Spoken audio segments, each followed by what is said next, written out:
కొన్ని దేశాల్లో జాతీయవాద ప్రభుత్వాలు ఏర్పడుతుంటే, వామపక్ష ప్రభుత్వాలు కూలిపోతుంటే, కొన్ని దేశాల్లో జాతీయవాద ప్రభుత్వం దెబ్బతింటుందనడానికి సాక్ష్యం హంగరీలో జరిగింది. దాదాపు 16 సంవత్సరాలుగా హంగరీని పరిపాలించిన జాతీయవాద పార్టీ ఓటమి పాలైంది. 199 సీట్లున్న పార్లమెంటుకి ఆదివారం జరిగిన ఎన్నికల్లో ప్రతిపక్ష టిస్జా పార్టీకి 138 స్థానాలు దక్కాయి. 2/3 మెజార్టీని కాబోయే ప్రధాని పీటర్ మగ్యార్కి చెందిన అటువంటి పార్టీ సాధించింది. హంగరీలో 2010 నుంచి ప్రధాని విక్టర్ ఓర్బన్కి చెందినటువంటి బిడెజ్ పార్టీ పరిపాలన సాగిస్తోంది.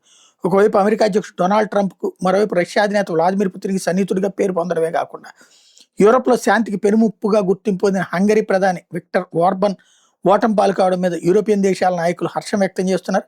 ఈరోజు యూరోప్ గెలిచింది, యూరోపియన్ విలువలు గెలిచాయంటూ స్పెయిన్ ప్రధాని ఫెడ్రో సాంచెజ్ పేర్కొన్నారు. మళ్ళీ ఒకటయం అద్భుత విజయం అంటూ పోలాండ్ ప్రధాని డొనాల్డ్ టస్క్ వ్యాఖ్యానించారు. వాస్తవంగా హంగరీ పేరుకి జాతీయవాదం తప్పించి వామపక్ష ప్రభుత్వాలతోనే బాగా అంటకాగింది. వామపక్ష భావజాలాన్ని ప్రదర్శించింది అక్కడ. ఎట్లాగంటే అమెరికా మీదన గొడవలు, ప్రతిదానికి ఇప్పుడు ఉక్రెయిన్ మీదకి సంబంధించి ఆయుధాలు ఇచ్చే విషయంలో, డబ్బులు ఇచ్చే విషయంలో అనేక సార్లు వీటో పవర్ వాడింది హంగరీ.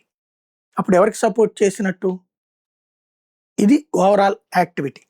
తద్వారా చిత్ర విచిత్ర వ్యవహారాలు చేసినటువంటి అధ్యక్షుడు పడిపోయాడు.